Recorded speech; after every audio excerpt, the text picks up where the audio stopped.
Hi friends, ఈ వీడియోలో మనము రోజువారీ రాశి ఫలాలలో మీన రాశి వారి గురించి తెలుసుకుందాం. అంతకన్నా ముందు చిన్న రిక్వెస్ట్ ఫ్రెండ్స్, ఈ వీడియో మొదటగా చూస్తున్నట్లయితే లైక్ చేయండి, షేర్ చేయండి, అలాగే సబ్స్క్రైబ్ చేయడం అసలు మర్చిపోవద్దు. మీ యొక్క సపోర్ట్ నాకు ఎంతో అవసరం. ఇక మీన రాశి వారు ఎవరైతే దూర ప్రయాణాలు చేస్తున్నారో ఆ ప్రయాణాలు వాయిదా వేయడం మంచిది. ఎందుకంటే ప్రయాణాలలో వాహన ప్రమాద సూచనలు కనబడుతున్నవి కాబట్టి జాగ్రత్తగా ఉండండి, లేదా పూర్తిగా వాయిదా వేయడం మీకు మేలు చేస్తుంది.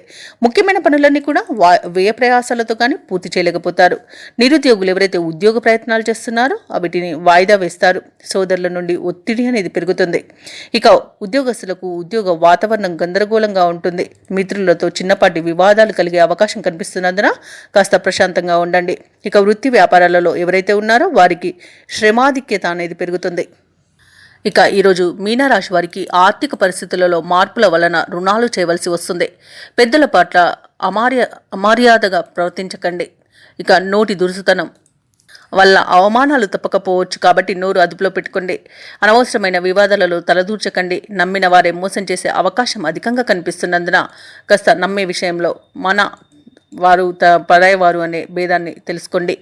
అలాగే ఇతరులపై ఆధారపడకండి. ఉద్యోగస్తులకు ఉద్యోగ నష్టం అనేది కనబడుతుంది. ఇక వ్యాపారస్తులకు వ్యాపారాలలో ఇబ్బందులు తప్పకపోవచ్చు. షేర్ మార్కెట్లలో పెట్టుబడులు పెట్టే విషయంలో జాగ్రత్తలు తీసుకోండి. కుటుంబ సభ్యులతో వివాదాలు అనేవి కలిగే అవకాశం కనిపిస్తుంది. వ్యవసాయదారులకు పంట నష్టం అనేది కనబడుతుంది. అలాగే మహిళలు విలువైన వాటిని పోగొట్టుకునే అవకాశం అయితే అధికంగా కనిపిస్తుంది.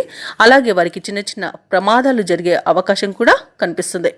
ఇక విదేశీయానం ఎవరైతే చేయాలనుకుంటున్నారో వారు వాయిదా వేసుకుంటే మంచిది. ఎందుకంటే అడుగడుగున ఆటంకాలే కనిపిస్తున్నవి.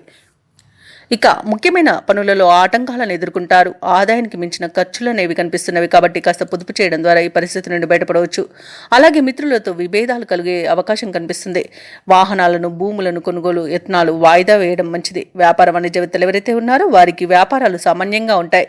ప్రభుత్వ ఉద్యోగస్తులు ఎవరైతే ఉన్నారో వారికి ఉద్యోగాలలో కొన్ని మార్పులు జరిగే అవకాశాలు సూచనలు కనిపిస్తున్నవి. సాంకేతిక నిపుణులకు, పారిశ్రామిక వర్గాల వారికి ఒత్తిడిలు తప్పవు. ఇక విద్యార్థులు వచ్చిన అవకాశాన్ని చేజార్చుకుంటారు. ముఖ్యంగా మహిళలకి ఆరోగ్య సమస్యలు తలెత్తే అవకాశం ఉన్నందున ఔషధ సేవనం చేయండి. తగ్గకపోతే వైద్య సంప్రదింపులు చేయడం మీకు మేలు చేస్తుంది. అలాగే ఈరోజు మీనరాశి వారికి అదృష్ట రంగు గోధుమ, ప్రతికూలమైన రంగు తెలుపు, అదృష్ట సంఖ్య 4. ఈరోజు మీనరాశి వారు హనుమాన్ చాలీసా పారాయణం, అలాగే దుర్గాదేవి అష్టోత్తర శతనామావళి పఠనం చేయడం వలన మంచి శుభ ఫలితాలను పొందుతారు. అలాగే పనులలో వచ్చే ఆటంకాలని తొలగించుకోగలుగుతారు.